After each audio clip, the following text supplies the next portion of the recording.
Hello guys, welcome back to my channel. मैं हूं नकुल और आज हमारा इलेक्ट्रोस्टैटिक्स का लेक्चर 9 होने वाला है, जे एक्सप्रेस सीरीज का।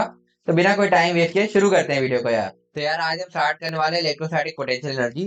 तो लास्ट क्लास में हमने इलेक्ट्रोस्टैटिक पोटेंशियल के बारे में बात करी थी और पिछले दो लेक्चर्स में हम पोटेंशियल के बारे में बात कर रहे थे। तो पोटेंशियल और पोटेंशियल एनर्जी में क्या डिफरेंस है वो अभी हम आज समझने वाले हैं।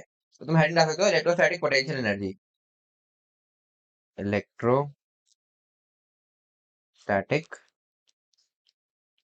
Potential energy. वैसे तो ये दोनों ही चीजें, इलेक्ट्रोस्टैटिक पोटेंशियल एनर्जी और इलेक्ट्रोस्टैटिक पोटेंशियल, काफी सिमिलर है। बट एक बहुत ही फंडामेंटल डिफरेंस इनका ये है कि इलेक्ट्रोस्टैटिक पोटेंशियल जो हमने डिफाइन किया था वो हमने सिंगल चार्ज का डिफाइन किया था। ठीक है। खैर हम लाए उसको पोटेंशियल एनर्जी डिफरेंस से ही थे कहीं ना कहीं। ठीक है। तो डेफिनेशन लगभग लगभग सिमिलर है। बट वो जो हमने डिफाइन किया था इलेक्ट्रोस्टैटिक पोटेंशियल, वो सिंगल चार्ज के लिए डिफाइन किया था।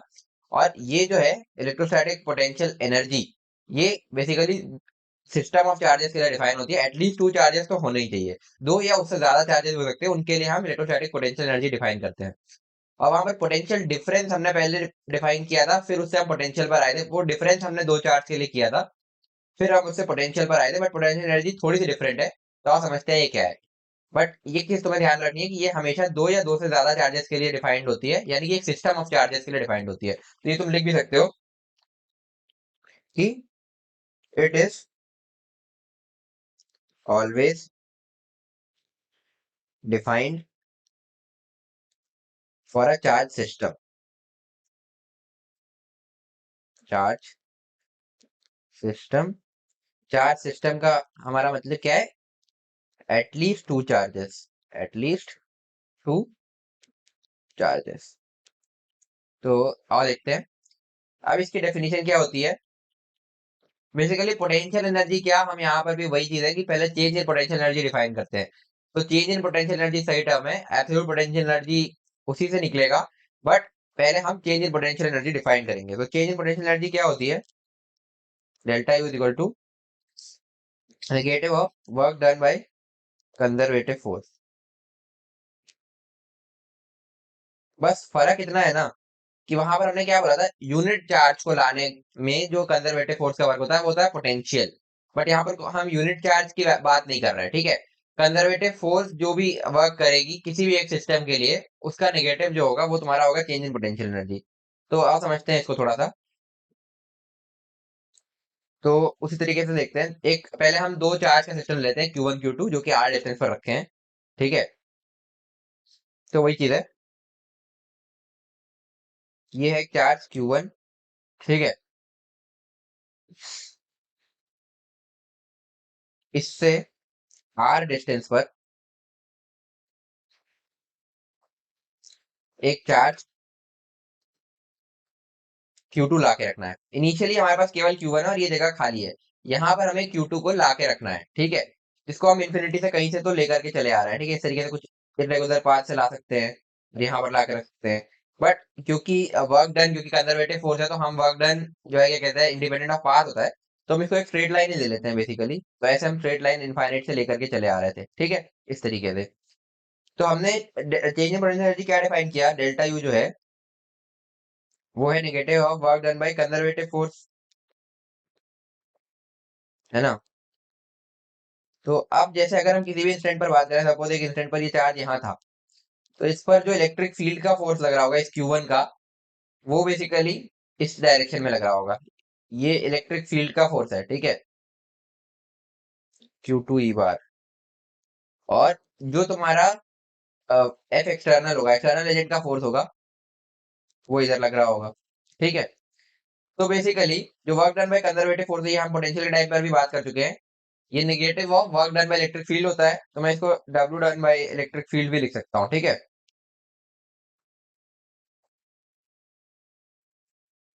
सॉरी, हाँ, work done by conservative force. तो कंजर्वेटिव फोर्स यहाँ पर क्या है, हमारी इलेक्ट्रिक फील्ड वाला वर्क है। ठीक है। तो बेसिकली ये work done by electric field ही है कंजर्वेटिव फोर्स। तो हमारा एक्सटर्नल एजेंट के वर्क का नेगेटिव का ऑपोजिट है वो। तो हम इसको W done by external agent ये भी लिख सकते हैं। समझ में आया यहाँ तक कैसे किया है? यहाँ पर हमने ये किया है कि देखो, डेल्टा यू हमने किसी भी सिस्टम के लिए डिफाइन किया। ये basically change in potential energy और भी कंजर्वेटिव फोर्सेस के लिए भी तुम लिख सकते हो, बट हम यहाँ पर इलेक्ट्रोस्टैटिक फोर्स की बात कर रहे हैं, तो उसी की बात करेंगे। तो इलेक्ट्रोस्टैटिक फोर्स जो है वो है तुम्हारी Q2 E बार, जो कि जस्ट अपोजिट है एफ एक्सटर्नल के।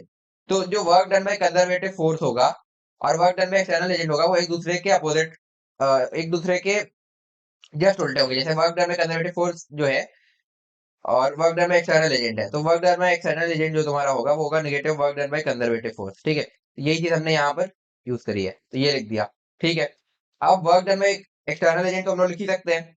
ये बेसिकली अगर हम एक छोटे से टाइम इंटरवल की बात करें तो इसको हम integration of D W external लिख सकते हैं, क्योंकि छोटे छोटे डिस्प्लेसमेंट की हम यहाँ से बात करेंगे ना, यहाँ से जहां से हम लेकर के आ रहे हैं, यहाँ से छोटे छोटे, यहाँ से कुछ डी एक्स टाइप का डिस्प्लेसमेंट लेंगे, उसके लिए हम बात करेंगे ना, तो इसलिए integration of D W external लिख दिया। ठीक है, आगे बढ़ते हैं। तो अब तुम्हारा जो वर्क डन में एक्सटर्नल एजेंट है फॉर उस छोटे से डिस्प्लेसमेंट डी डब्ल्यू एक्सटर्नल को हम लोग लिख सकते हैं, यहाँ से बेसिकली हम डी एक्स आए, ठीक है, यहाँ से डी एक्स आए, तो इसके लिए हम लिख रहे हैं, तो डी डब्ल्यू एक्सटर्नल जो तुम्हारा हो जाएगा वो हो जाएगा पहले तो यहाँ पर ठीक है, negative of work done by electric field. ठीक है, तो वही हम लिखेंगे इसको 1/4 Q1 Q2 by are square, जो कि इलेक्ट्रिक फील्ड वाला फोर्स है, और dx हम यहाँ पे ले लेंगे। ठीक है, और ये हमारा माइनस हो जाएगा, क्योंकि जो एफ एक्सटर्नल है ना बेसिकली वो इलेक्ट्रिक फील्ड वाले फोर्स का जस्ट अपोजिट है, मतलब माइनस क्यू टू ई कह सकते हो इसको, एफ एक्सटर्नल को, अगर हम इस डायरेक्शन को पॉजिटिव मान रहे हैं तो। ठीक है, तो इस तरीके से हम डी डब्ल्यू एक्सटर्नल लिख लेंगे। ठीक, ये हमने लिख लिया।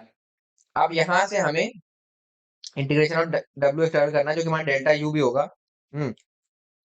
डेल्टा यू जो होगा हमारा वो होगा integration of D W external, तो इसको हम लोग लिख सकते हैं integration of minus Q1 Q2 upon 4 pi epsilon not.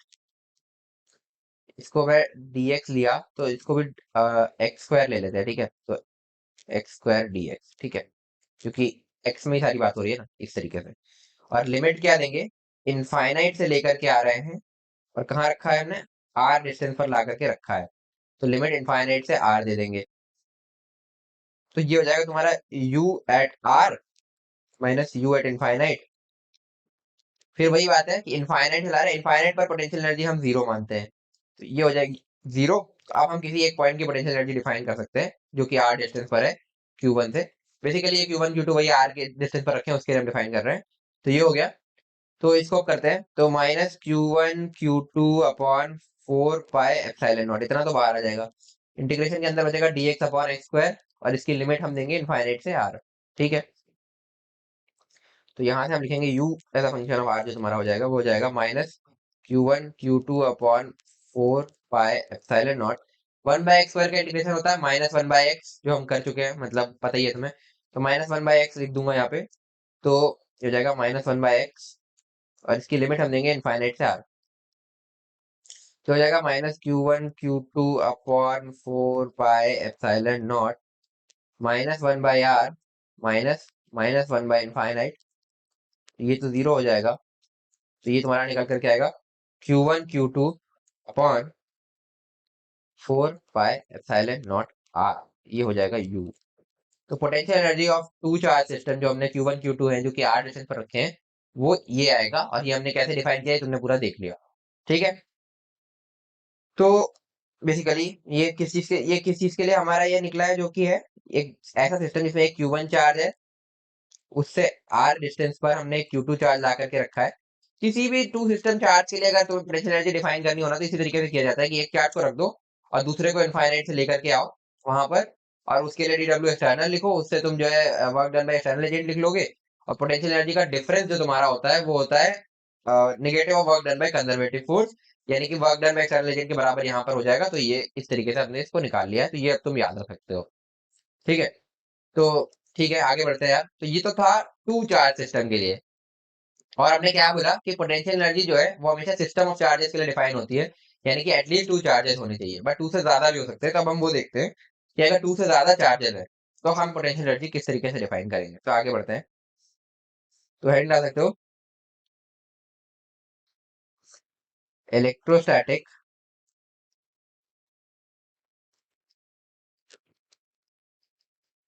Potential energy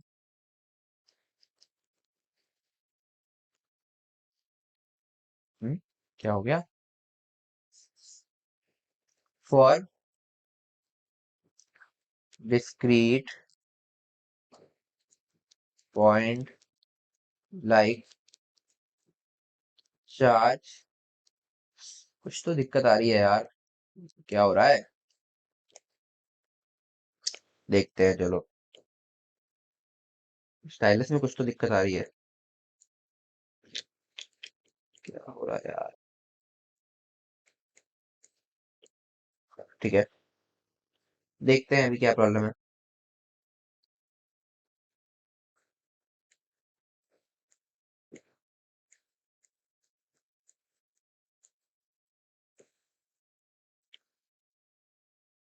कुछ तो लैग है, चलो कोई नहीं, जाने दो।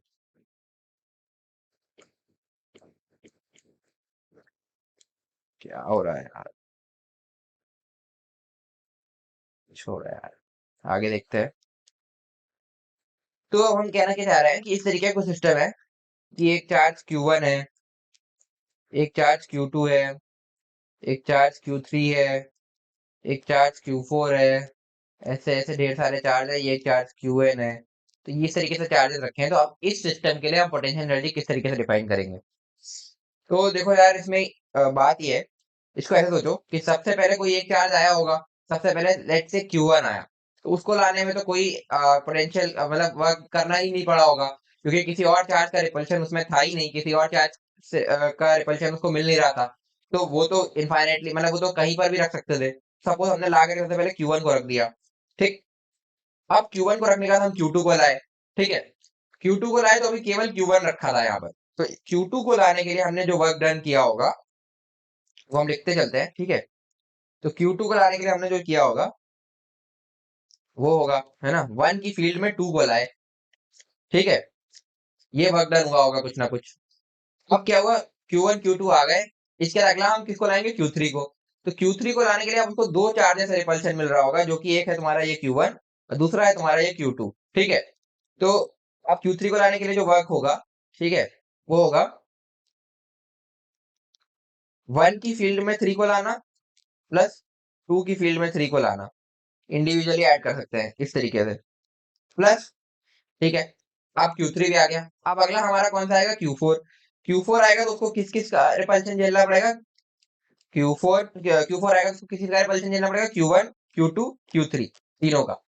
तो अब Q4 को लाने के लिए जो वर्क डन होगा वो होगा, एक तो 1 की फील्ड को अपोज करता हुआ, यानी कि 1 4, प्लस दूसरा होगा तुम्हारा 2 की फील्ड, 2 चार्ज 2 की वजह से, तीसरा होगा तुम्हारा W3 4, और ये हो गए 4 के, ठीक है। प्लस एंड सो ऑन, ऐसे एन चार्ज लाओगे तो उनके लिए सबके लिए ऐसे ऐसे वर्क लिखते चले जाओगे, ठीक है। 1 को लाए, फिर 2 को लाए, फिर 3 को लाए, मतलब कॉन्सेप्ट समझा। सबसे पहले हम Q1 को लाए, Q1 को लाने के लिए कोई वर्क नहीं होगा, क्योंकि कोई और चार्ज पहले से प्रेजेंट नहीं था, तो उसको कोई भी रिपल्शन फील ही नहीं होगा, हर जगह पोटेंशियल जीरो ही होगा, तो उसको कहीं भी रख सकते हैं। Q1 को रख दिया, अब उसकी फील्ड में जब 2 को लाओगे तो Q1 से उसको एक रिपल्शन फील होगा, जिसकी वजह से उनके बीच की एक पोटेंशियल एनर्जी होगी, जो हमने इस तरीके से लिखा कि 1 की फील्ड में 2 को लाने में जो हमने वर्क किया बाय एक्सटर्नल एजेंट, ठीक है, वो। फिर जब 1 और 2 आ गए, अब 3 आएगा, 3 को बेसिकली दो चार्जेस रिपल्शन फील होगा, एक होगा तुम्हारा Q1, एक होगा तुम्हारा चार्ज Q2, और उसमें जो एक्सटर्नल एजेंट का वर्क होगा वो एक तो 1 की फील्ड के लिए होगा, एक 2 की फील्ड के लिए होगा, तो इस तरीके से तुम लिखोगे। फिर ऐसे ही 4 के लिए एंड 5 के लिए and so on NH charge के लिए। तो तुम इसको अब लिख सकते हो, 1 2 का तुम्हारा जो है वो है Q1 Q2 बाय, इसको अगर मैं इन दोनों के बीच के डिस्टेंस को R12 बोल दूं, ठीक है, बाय R12 प्लस के Q1 Q3 बाय R13, 1 और 3 के बीच का गैप, प्लस के Q2 Q3 by R23, plus and so on, ऐसे सबके लिए लिख सकते हो, ठीक है। तो इस तरीके से पोटेंशियल तुम किसी भी डिस्क्रीट पॉइंट चार्ज सिस्टम के लिए लिख सकते हो। तुम्हारे सिलेबस में शायद 3 या 4 से ज्यादा नहीं आएंगे, या उससे ज्यादा भी आए तो कुछ ज्योमेट्री में आएंगे, जिससे तुम उसको सिंप्लीफाई कर सकते हो, ठीक है। तो इस तरीके से तुम लिख सकते हो। तो ठीक है, आगे बढ़ते हैं। तो इसको तुम नोट भी कर सकते हो, जो चीज मैंने यहाँ पे लिखाई, ठीक है, इसको एक पॉइंट करके नोट कर लो, ठीक है। लिखो, if there are n point like charges, n point like charges, जो कि हमने ऊपर देखा, दैट मतलब हमारा जिसकी हम बात कर रहे हैं Q1, Q2, so on Qn, ठीक है। And separation between any two charges can be defined as, and separation between any two charges can be defined as,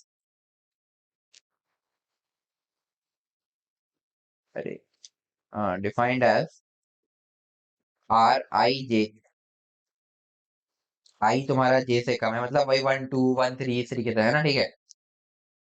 और I j के बराबर नहीं है, ठीक है, मतलब वही 1 का 1 से सेपरेशन तो निकालोगे नहीं, तो यही चीज दिख रहा है।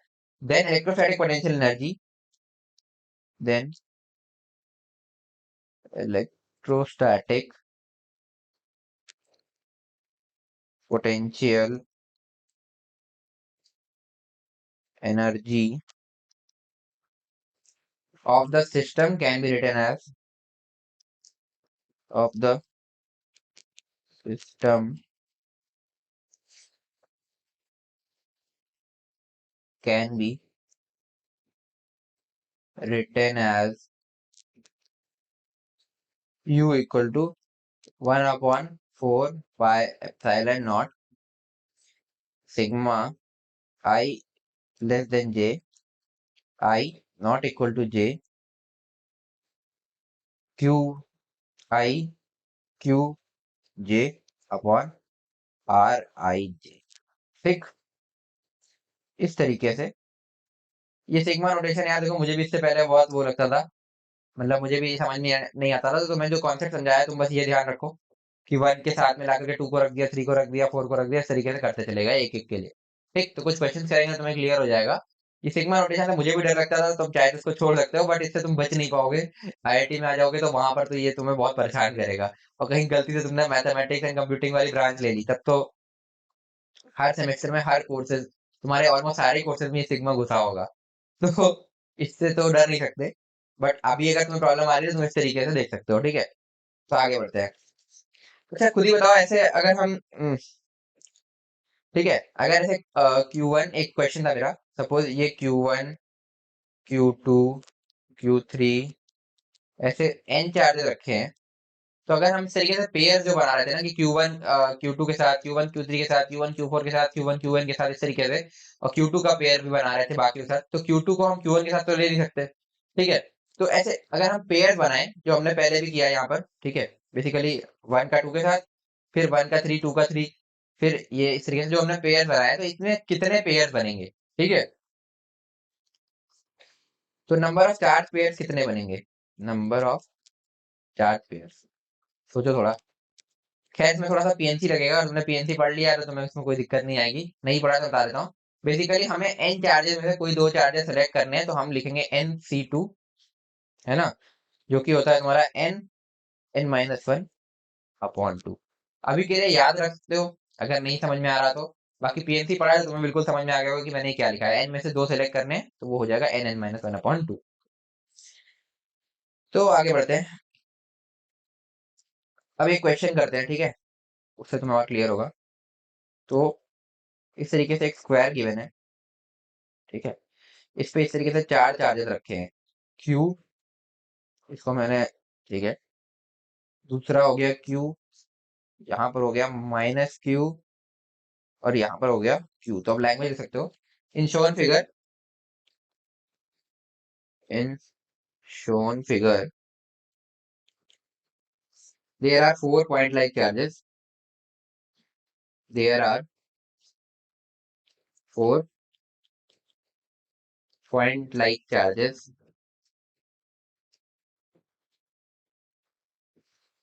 which are situated at 4 different corners of a square, which are situated at 4 different corners of a square, 4 different corners of a square with side length a.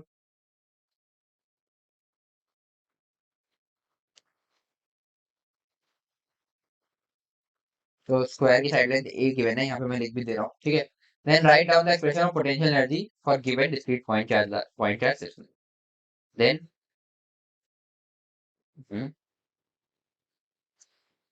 Write down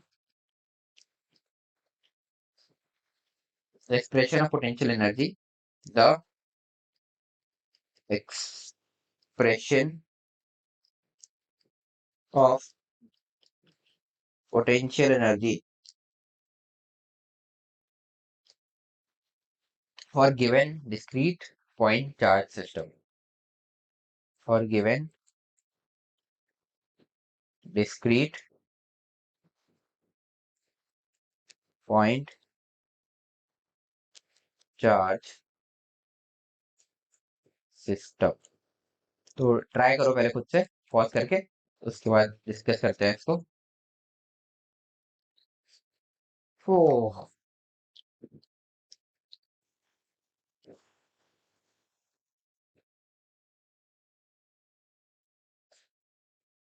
तो शुरू करते हैं यार। सबसे पहले तो देखो कितने चार्ज पेयर बनेंगे, तो नंबर ऑफ चार्ज पेयर कितने होंगे, ठीक है। तो हो जाएंगे तुम्हारे 4c2, यानी कि 4 × 3/2, यानी कि 6, ठीक है। पोटेंशियल एनर्जी लिखते हैं। तो देखो 1/4πε0 तो आ गया तुम्हारा बाहर। अब जो हमने अंदर लिखा था कि Q I J upon are I R J वाला जो था, तो सबसे पहले इनको नंबर दे देते हैं। इसको मैंने लेट से 1 बोल दिया, इसको चार्ज 2 बोल दिया, इसको चार्ज 3 बोल दिया, इसको चार्ज 4 बोल दिया। तो अब हम पेयर बनाते हैं। तो 1 का पेयर किसके साथ बनेगा? 1 का पेयर बनेगा 2 के साथ, 3 के साथ और 4 के साथ, ठीक है। तो लिखते हैं यहाँ पे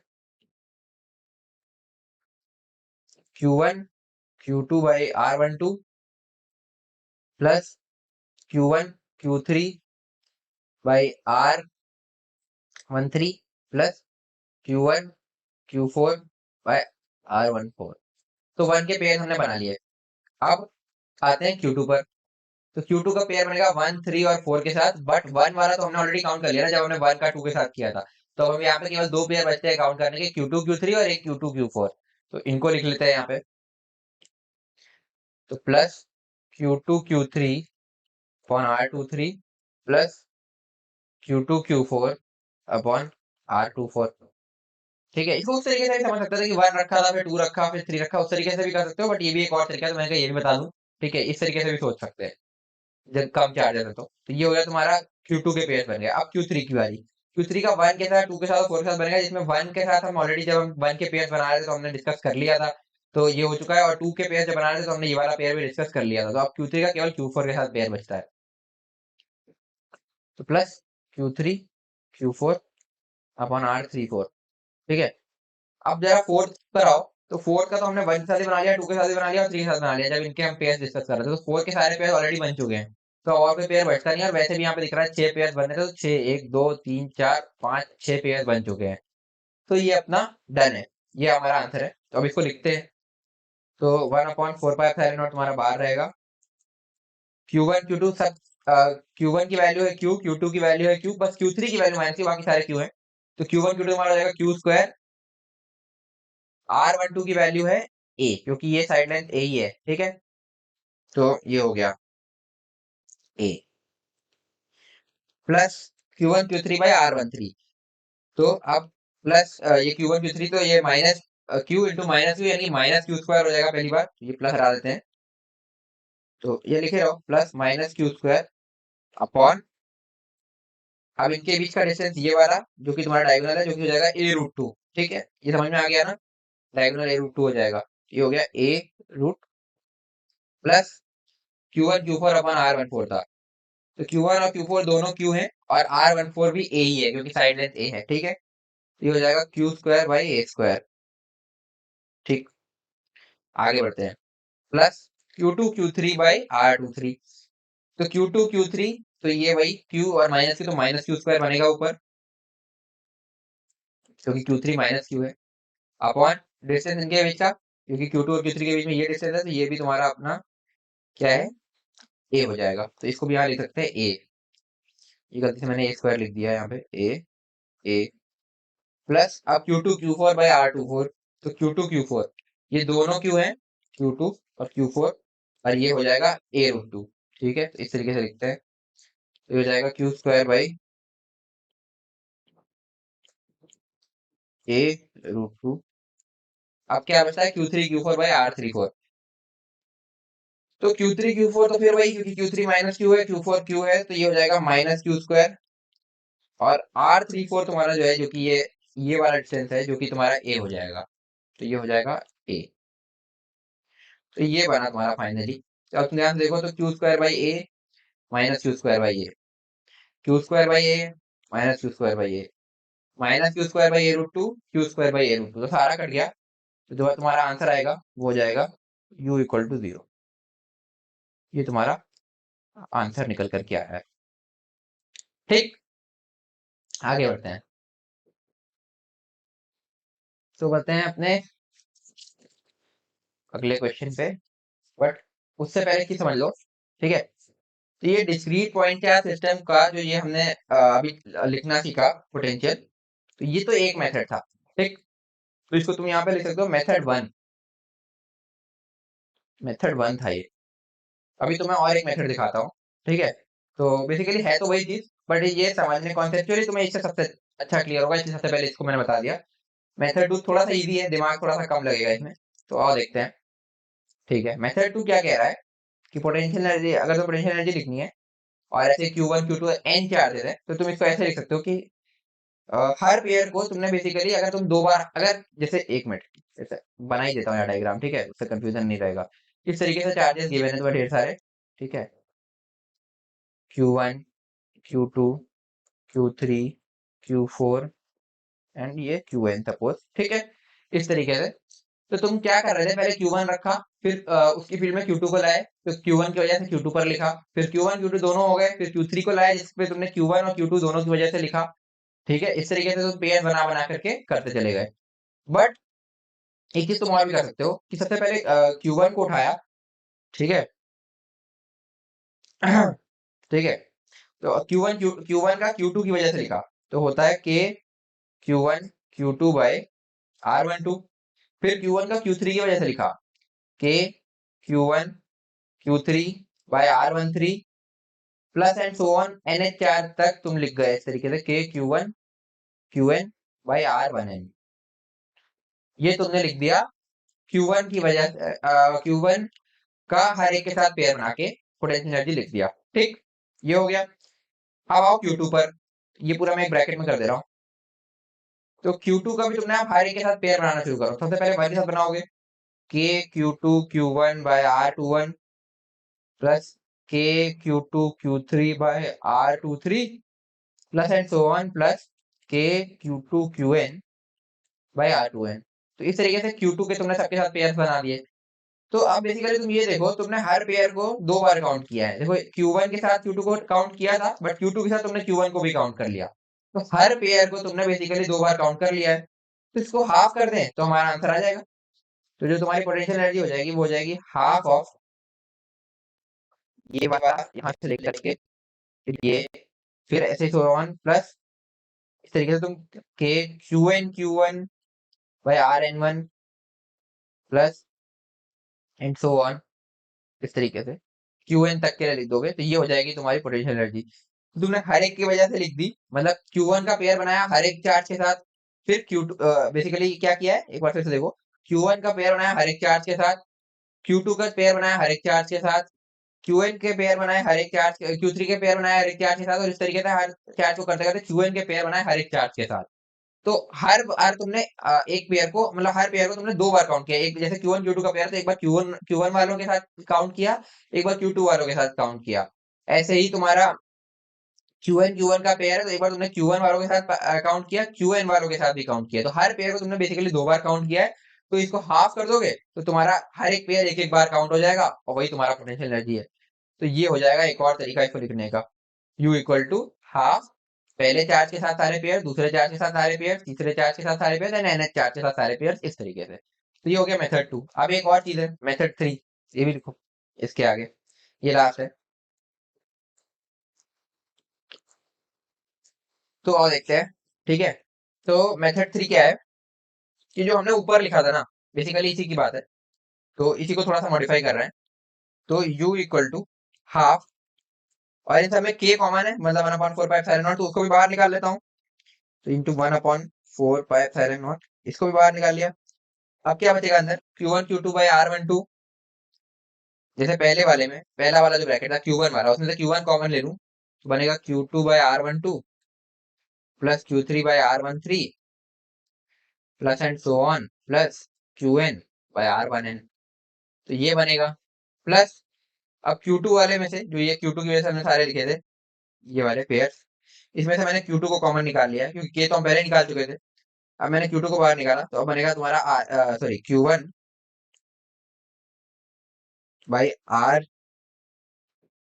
R12 plus Q3 by R23 plus and so on Qn by R2n। ठीक है। अब plus and so on plus ऐसे ही तुम Qn के लिए लिख दोगे, और उसके अंदर सारी चीजें इस तरीके से, ये बनेगा तुम्हारा। ठीक है। तो ये बेसिकली हमने क्या लिखा है, अब एक ध्यान से देखो, 1/2 इंटू 1/4 पाई एप्सिलॉन नॉट, ये तो बाहर था ही, पड़े रहने दो। Q1, ये जो हमने लिखा है, ये वाली पूरी चीज Q2 by R12 plus Q3 by R13 plus Qn by R1n।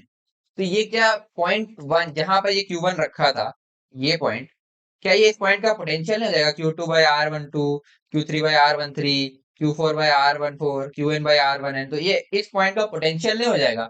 मतलब इसको मैं V1 नहीं बोल सकता क्या, 1 पॉइंट का पोटेंशियल। तो इसको सिंपली मैं 1 पॉइंट का पोटेंशियल यानी कि Q1 V1 बोल सकता हूँ। प्लस ऐसे ही ये वाली जो पूरी चीज है ब्रैकेट के अंदर, ये हो जाएगी तुम्हारी 2 पॉइंट का पोटेंशियल यानी कि V2, क्योंकि 1 की वजह से, 3 की वजह से, एस वन एन एच की वजह से, बस 2 की वजह से नहीं, क्योंकि 2 तो वहीं पर रखा ही है। ठीक है। तो इस पॉइंट का पोटेंशियल, तो इसको मैं लिख सकता हूँ Q2 V2 plus and so on plus Qn Vn। ये वाला तुम बहुत यूज करोगे फॉर्मूला, तो इस तरीके से भी लिख सकते हैं। तो ये एक और मेथड हो गया, तो ये तुम्हें आप ध्यान रखना है। ठीक है। Half into 1/4 pi epsilon not into Q1 V1 into Q plus Q2 V2 plus Qn Vn, इस तरीके से। तो ये हो गया तुम्हारा, इसको ध्यान रखना।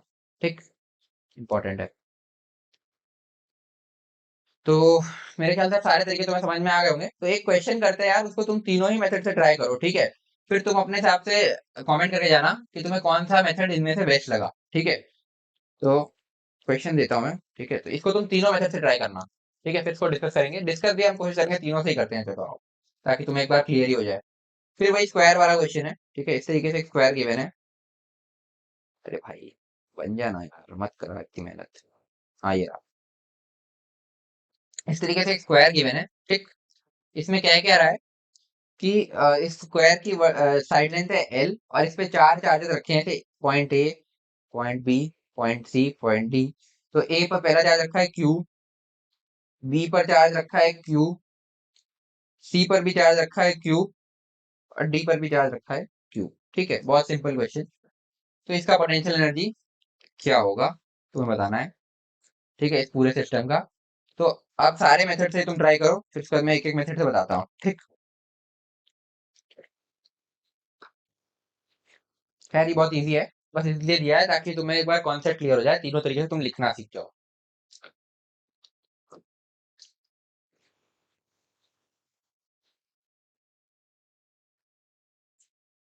तो शुरू करते हैं, सबसे पहले मेथड 1 देखते हैं, ठीक है।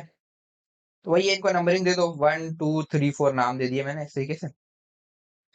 तो यू जो होगा तुम्हारा हो जाएगा हाफ, सॉरी हाफ नहीं, 1/4 पाई एप्सिलॉन नॉट। 1 का 2 के साथ पेयर बनाओगे तो वो हो जाएगा Q² बाई, अब मैं डायरेक्टली कर रहा हूँ जो पिछले क्वेश्चन में किया था, ठीक है। थोड़ा सा एक आध step, वो Q1 Q2 बाई R12 यानी कि Q² Q1 Q2 1 1 है, बाई R12 तुम्हारा L हो जाएगा Q²बाई L, प्लस Q1 का Q3 के साथ, तो वही Q² बाई L√2, क्योंकि डिस्टेंस इनके बीच का L√2 है। फिर Q1 का Q4 के साथ हम लिख रहे हैं, तो वो हो जाएगा तुम्हारा Q²बाई L²। ठीक है, आगे बढ़ते हैं। अब Q2 का Q1 के साथ हम ऑलरेडी लिख चुके, तो Q2 का Q3 के साथ लिखेंगे, तो वो हो जाएगा Q² by L², sorry Q² by L। Hmm plus Q2 का Q4 के साथ लिखेंगे तो हो जाएगा Q स्क्वायर बाई L√2, वही डायगोनल वाला। प्लस अब Q3 का हम बेसिकली Q1 और Q2 के साथ लिख चुके हैं, अब प्लस Q4 के साथ बचता है तो हो जाएगा Q स्क्वायर बाई L। तो ये हो गया तुम्हारा आंसर। तो इसको हम लिख लेते हैं 1/4πε0, अंदर जाएगा Q square by L, Q square by L, Q square by L, Q square by L, 4Q square by L plus ये L√2 वाले दो हैं तो 2Q square by L√2, Q square by L common बाहर निकाल लो, Q square upon 4πε0 L, अंदर बचेगा तुम्हारा 4 प्लस √2। ये तुम्हारा आंसर हो जाएगा। मेथड 1 से निकाल दिया। आगे बढ़ते हैं, मेथड 2 देखते हैं, ठीक है। मेथड 2 में हमने क्या कहा था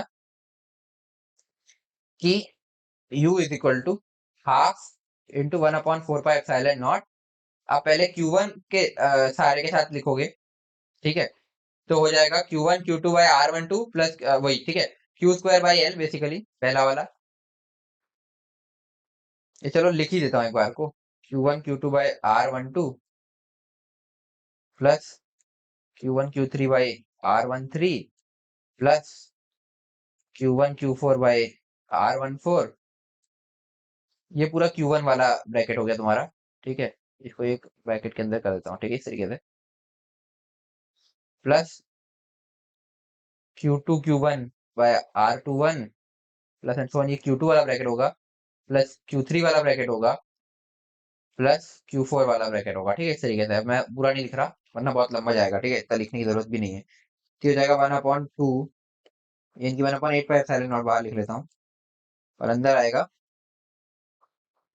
Q स्क्वायर बाई R12 तुम्हारा L था, प्लस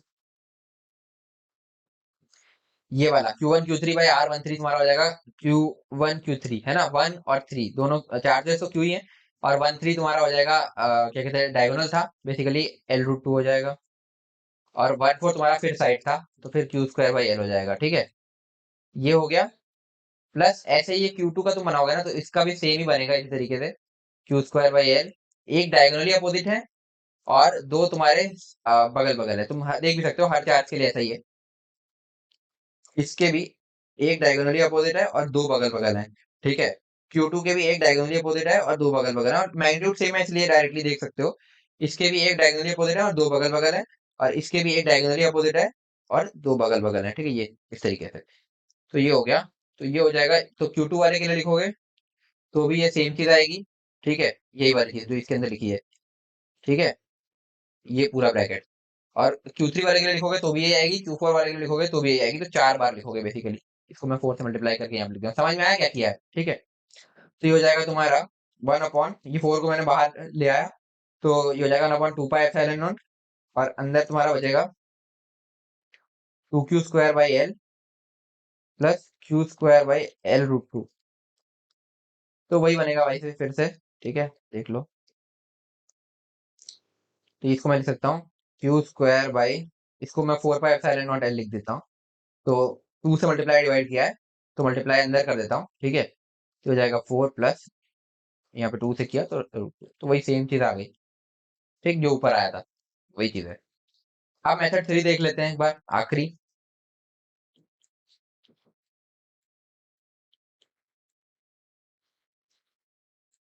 तो u जो तुम्हारा हो जाएगा हाफ इंटू 1/4πε0, सही 1/4, नहीं होगा, अब ये नहीं होगा, कि मैंने एक मिनट शायद बताते वक्त ये गड़बड़ कर दी क्या मैंने, थोड़ा सा एक मिनट रुकना। ये नहीं होगा ना यहाँ पर, ये नहीं होना चाहिए, सॉरी, ये गलत लिख दिया मैंने, हाफ इंटू Q1 V1 यही रहेगा, केवल इतना रहेगा। ऐसा क्यों? क्योंकि देखो ये जो है ना, यहाँ तक सही लिखा था हमने, ठीक है, बट जो हमने V1 लिखा है ना, ये बेसिकली होगा Q2/R12, और 4πε0 भी अंदर होगा, Q2/4πε0 R12 ये बनेगा, Q3/4πε0 R13। तो इस तरीके से V1 बनेगा, तो ये 4πε0 अंदर सबसे मल्टीप्लाई होगा तब जा करके ये V1 बनेगा। तो ये हम बाहर ले सकते हैं, समझ में आया ना क्या चीज कह रहा हूँ। ये मैं गलती से वहां पे लिख गया था, तो Q1 V1 plus Q2 V2 plus and so on Qn Vn, इस तरीके से। 4πε0 यहाँ पर नहीं होगा, ठीक, आगे बढ़ते हैं। तो हाफ इनटू में Q1 V1 plus Q2 V2 plus Q3 V3, चार ही चार है यहाँ पे, प्लस Q4 V4। ठीक है, तो हाफ, अंदर देखते हैं। अब एक चीज ध्यान से देखो, V1 V2 V3 V4 है, बेसिकली चार्ज के मैग्नीट्यूड हर जगह सेम है। तो V1 पोटेंशियल लिखने के लिए एक इसके डायगोनली अपोजिट और दो बगल बगल। सिमिलरली V2 के लिए, V3 के लिए, V4 के लिए हम पहले देख चुके हैं, ठीक है। तो पोटेंशियल जो V1 का होगा बाकी तीनों की वजह से सेम कॉन्फ़िगरेशन है Q2 के लिए, तो उसका भी सेम ही होगा, ठीक है। और ऐसे ही Q3 का भी सेम ही होगा और Q4 का भी सेम ही होगा। तो देखो मैं कहना क्या चाह रहा हूँ बेसिकली, तो Q1 का मैग्नीट्यूड है तुम्हारा Q, तो V1 तुम्हारा जो बनेगा वो बनेगा, V1 जो तुम्हारा बनेगा वो एक बनेगा तुम्हारा ये, हाँ जो V1 बनेगा वो बनेगा, एक बनेगा Q/L, ये एक और बनेगा Q/L, ठीक है। और ये वाला बनेगा Q/L√2, ठीक है। तो इसको मैं यहाँ लिखता हूँ Q/L plus Q/L√2 plus Q/L, ठीक है।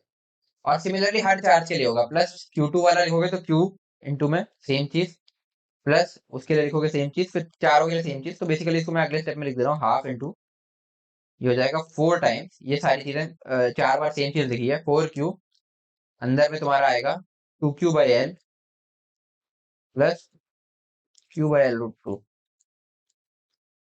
और एक चीज मैं करना भूल गया यहाँ पर, ठीक है। Q1 Q2/L तो लिख दिया, 4πε0 कौन लिखेगा, ठीक है। V1 में यहाँ पे मेरे को 4πε0 भी एक सब जगह लिखना चाहिए था, 4πε0, 4πε0, ठीक है, 4πε0। इस तरीके से तो उसी 4πε0 को मैं यहाँ बाहर निकाल लेता हूँ अभी के लिए, ठीक है, 4πε0 ऐसे, ठीक। ये हो गया।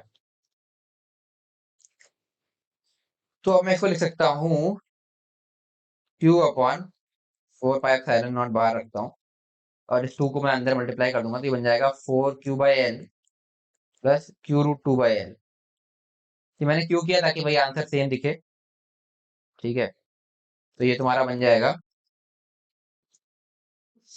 Q²/4πε0 L 4 + √2। तो यही तुम्हारा बाकी दोनों मेथड से भी आया था, तो ये तुम्हारा आंसर हो जाएगा, ठीक। क्लियर हो गया होगा मेरे ख्याल से, देखो बाकी सब में भी सेम ही आया था। तो बस एक गलती मेरे से वहां पे हो गई थी, तो मैंने अभी ध्यान दिया, ठीक है। इसको अब तुम देख लेना, अगर तुमने पीछे से ही सही किया है तो अभी सही कर लो। तो ये सब यहाँ तक सही लिखा था हमने, बट ये जो हमने V1 लिखा ना, V1 बेसिकली Q2/R12 नहीं, Q2/4πε0 R12 होगा। तो ये 4πε0 सब में अंदर अंदर मल्टीप्लाई होगा। ऐसे V3 जो तुम्हारा होगा, यहाँ पे V3 ने लिखा, V3 जो होगा वो होगा Q3/4πε0 R13, इस तरीके से। तो वो 4πε0 यहाँ पर नहीं होगा, जो मैंने पहले लिख दिया था गलती से, ठीक है। ये हो गया मेथड 1, मेथड 2, मेथड 3। आगे बढ़ते हैं, मेरे ख्याल से क्लियर हो गया होगा यहाँ तक। अब एक और इम्पोर्टेंट चीज अपने को आज डिस्कस करनी है, बट उससे पहले एक क्वेश्चन और कर लें, फिर करते हैं, ठीक है।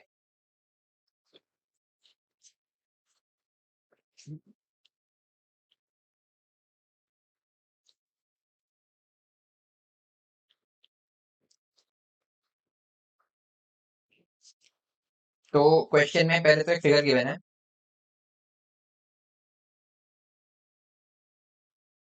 एक मिनट भाई, कुछ तो दिक्कत हो रही है।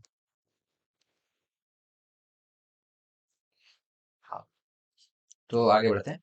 तो यार क्वेश्चन में एक फिगर गिवन है, इसको बना लो थोड़ा। ये एक बेसिकली क्यूब है, ठीक है, इस तरीके से।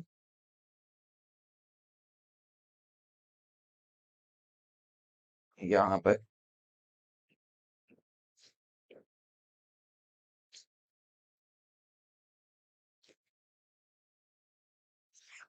ये क्यूब गिवन है। अब इसके हर वर्टेक्स पर, यहाँ पर एक क्यू चार्ज रखा है, यहाँ पर क्यू चार्ज रखा है, यहाँ पर क्यू चार्ज रखा है, यहाँ पर क्यू चार्ज रखा है, यहाँ पर क्यू चार्ज रखा है, यहाँ पर क्यू चार्ज रखा है, यहाँ पर क्यू चार्ज रखा है, और यहाँ पर भी क्यू चार्ज रखा है, ठीक। तो ये है। हम्म। और इस क्यूब की साइड लेंथ है तुम्हारी ए, साइड लेंथ इक्वल टू ए, यहाँ पे लिख सकते हो। तो मैं पूरी लैंग्वेज नहीं लिखा रहा, वरना बहुत टाइम वेस्ट हो जाएगा, ठीक है। ये हो गया, साइड लेंथ ए है, और ठीक है, ये हो गया। तो इसकी पोटेंशियल एनर्जी क्या होगी तुम्हें बताना है। तो अब इसमें तुम सारे मेथड करने की कोशिश मत करना, जो तुम्हें बेस्ट लगा उससे करो, ठीक है? वो बस समझाने के लिए था। तो और देखते हैं इसको कैसे करेंगे। तो देखो पहले बात तो नंबर ऑफ पेयर्स कितने होंगे? फिर से होंगे 8c2, यानी कि 8 इंटू 7/2, यानी कि 28। ठीक है? तो अब देखो तुम्हारा आंसर होगा यहाँ पर, किसी एक चार्ज को पकड़ो। जैसे सपोज मैंने इनको नंबर दिया, इसको मैंने Q1 बोल दिया, ठीक है? तो बेसिकली जो तुम्हारा आंसर होगा वो होगा हाफ,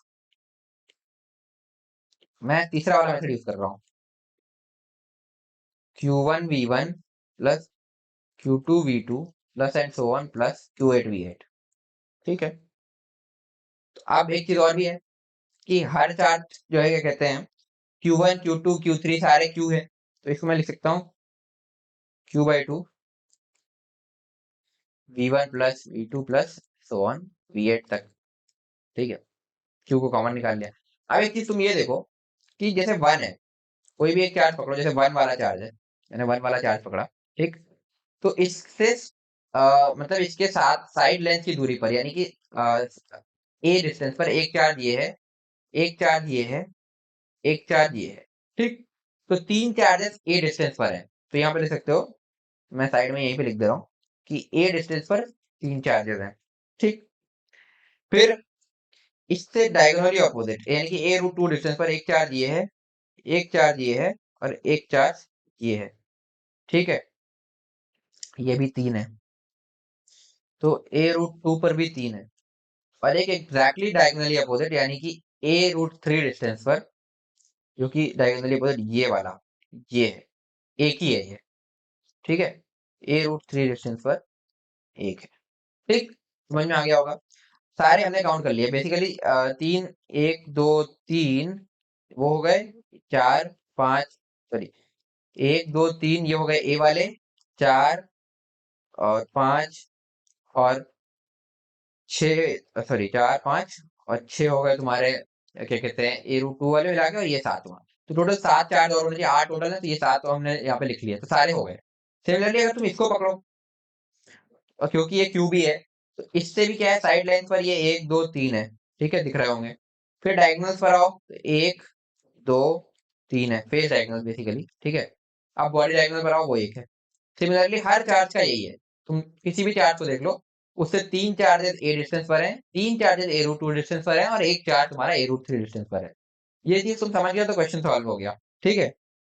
आगे देखो, तो Q/2, तो V1 प्लस V2, तो V1 V2 इस तरीके से अगर मैं केवल सबका पोटेंशियल देखूं, सबके लिए कॉन्फ़िगरेशन सेम है ना, तो ए 3 चार्ज ए डिस्टेंस पर, 3 चार्ज a√2 डिस्टेंस पर और एक चार्ज a√3 डिस्टेंस पर, ठीक है?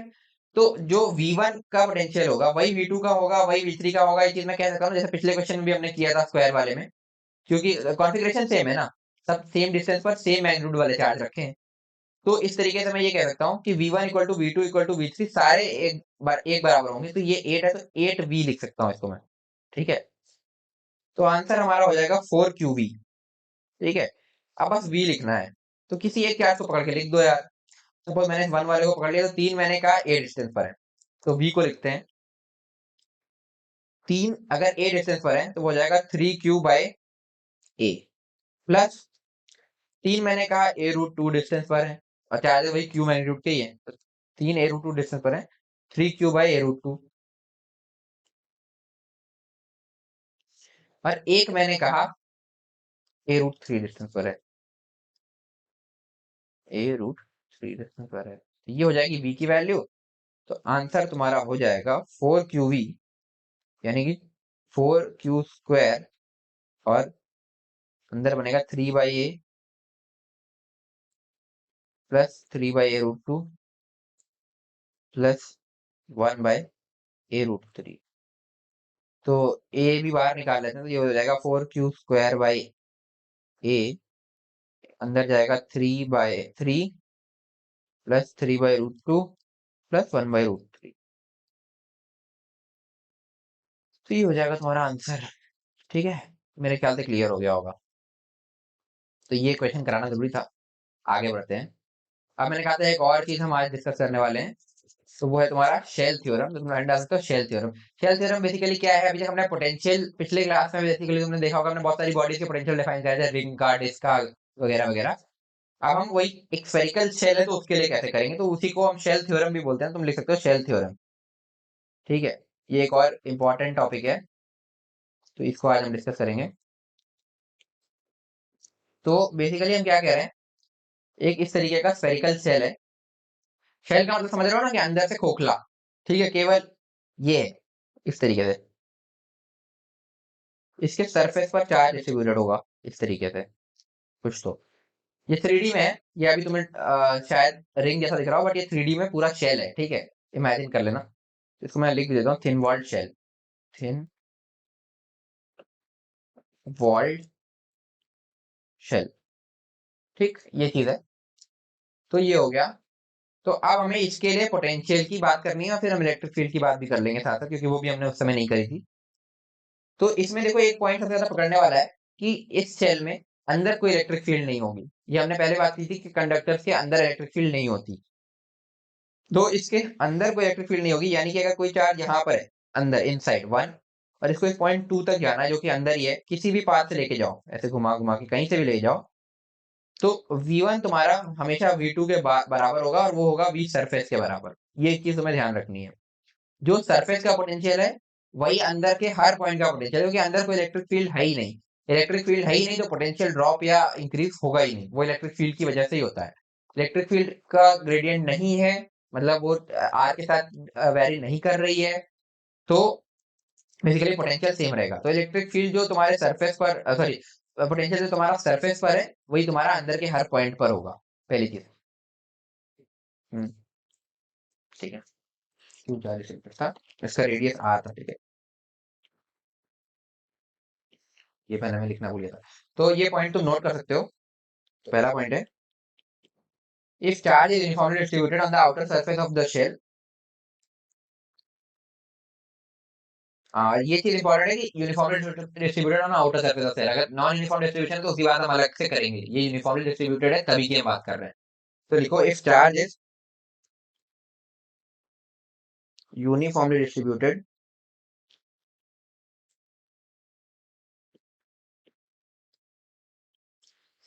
on the outer surface of the shell, on the outer surface of the shell, then there will be no electric field inside the shell. यही है shell theorem basically. then there will be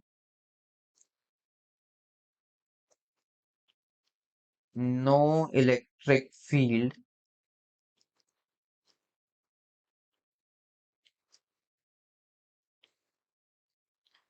inside the shell, and potential of any 2 points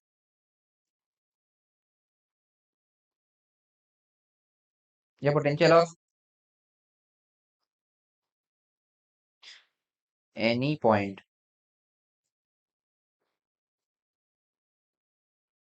inside the shell is equal to potential of equal to potential of surface of the shell। तो जो surface का potential है वही तुम्हारा अंदर के किसी भी पॉइंट का पोटेंशियल हो जाएगा, अगर चार्ज यूनिफॉर्मली डिस्ट्रीब्यूटेड है इस शेल पर, इस तरीके से। तो इसको तुम लिख सकते हो कि V inside is equal to V surface. तो V इनसाइड जो तुम्हारा हो जाएगा, सरफेस पर तुम्हारा क्या पोटेंशियल होगा बेसिकली, ये अगर सेंटर है तो सरफेस का पोटेंशियल तुम्हारा होगा, तुम भी देख सकते हो कि Q अपॉन 4πε0R। तो ये हो जाएगा Q अपॉन Q, जो कि पूरा सरफेस पर जो चार्ज डिस्ट्रीब्यूटेड है वो 4πε0R। ये हो जाएगा अंदर के किसी भी पॉइंट का, और इलेक्ट्रिक फील्ड इनसाइड 0 होगी। दूसरी चीज, एक और चीज है, ठीक है, ये चीजें ध्यान रखनी है। अब हम बात करते हैं आउटर पॉइंट्स की। सेकंड पॉइंट यहाँ पे लिखते हो, for outer points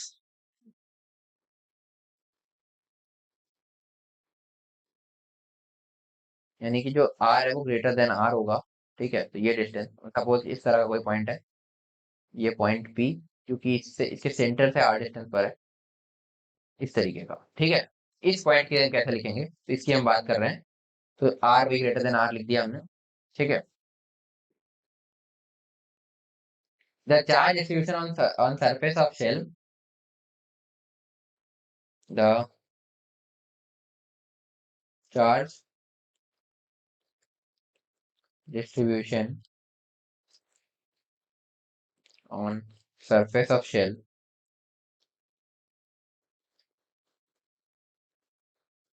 can be treated as point charge. अब ऐसे बाहर के किसी भी पॉइंट के लिए हम इसको एक पॉइंट चार्ज मान करके और उसकी तरीके से लिख सकते हैं, कैन बी ट्रीटेड एज, किसी भी बाहर के पॉइंट के लिए शेल को हम as a point charge treat कर सकते हैं, ठीक है। अब point charge situated at the centre, और पॉइंट चार्ज कहां पर होगा, situated at the centre of the shell, situated at the center of the shell, and electric field as well as potential of outer point can be defined as, and electric field as well as potential of, ये V लिखा है, ठीक है, outer points can be defined as, जैसा हम point charge के लिए करते थे। तो अब खुद ही लिख लो यार, पहले तो पॉज करके, ठीक है, कि क्या होगा। आर डिस्टेंस पर है, तो जो इलेक्ट्रिक फील्ड और पोटेंशियल है, जो इलेक्ट्रिक फील्ड होगी पॉइंट पी की, वो हम लिखेंगे Q upon 4 pi epsilon naught r square, और आर कैप की डायरेक्शन में, ठीक है। और जो पॉइंट पी का पोटेंशियल होगा वो हो जाएगा तुम्हारा Q upon 4 pi epsilon naught r. तो इन दोनों को बॉक्स कर लो। इस तरीके से हम वीपी और ईपी लिख सकते हैं आउटर पॉइंट के लिए। तो एक बार समराइज कर देता हूं मैं कि क्या था पूरा शेल थ्योरम। तो बेसिकली हम कह रहे हैं कि ये हमारा एक शेल है, ठीक है, जिस पर यूनिफॉर्मली चार्ज डिस्ट्रीब्यूटेड है, इस तरीके से कुछ क्यू चार्ज है, ठीक है, जो कि इसके सरफेस पर यूनिफॉर्मली डिस्ट्रीब्यूटेड है। तो हमने बेसिकली क्या कहा कि इनसाइड पॉइंट्स के लिए इलेक्ट्रिक फील्ड 0 होगा, और पोटेंशियल जो कि सरफेस पर है वही तुम्हारा क्या कहता है हर जगह पर होगा, ठीक। ये हमने कहा। और जो हाँ ठीक है, यही था। तो इसको अब बेसिकली अगर मैं यहाँ से बोलूँ ग्राफ बनाने को, तो वो भी तुम कर सकते हो। ये तुम्हारा सेंटर पॉइंट है ओ, तो यहाँ से मैंने इसको ऐसे ड्रॉ किया, ठीक है। यहाँ से अभी हम दो ग्राफ बनाएंगे,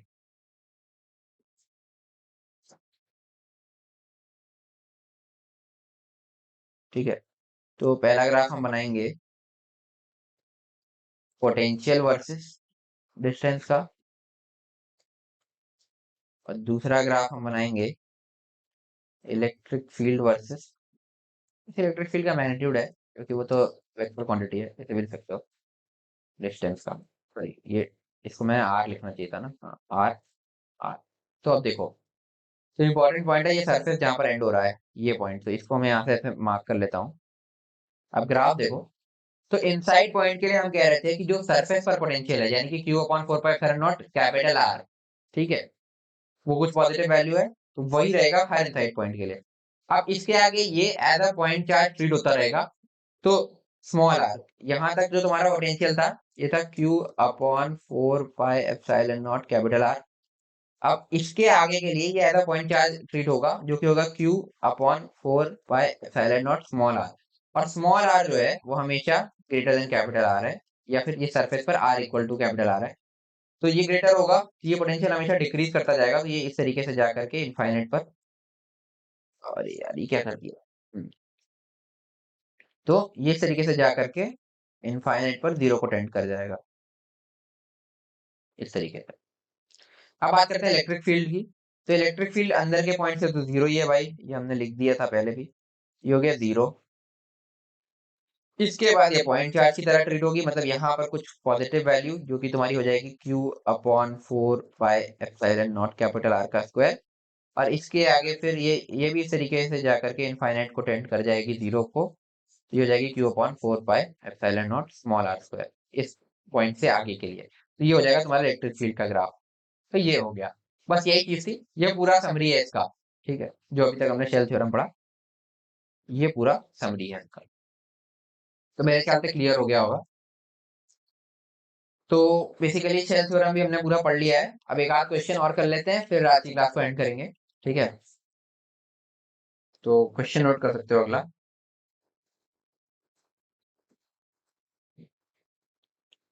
6 क्वेश्चन कर लेते हैं। तो लिखो, two charges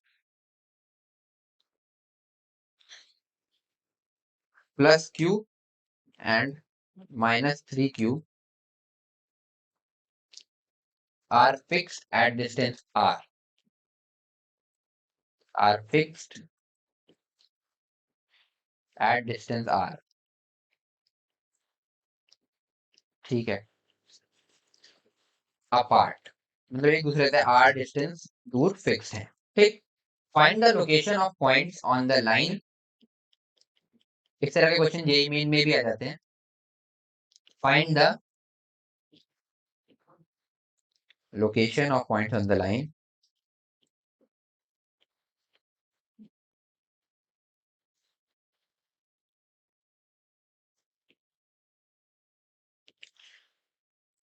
joining the charges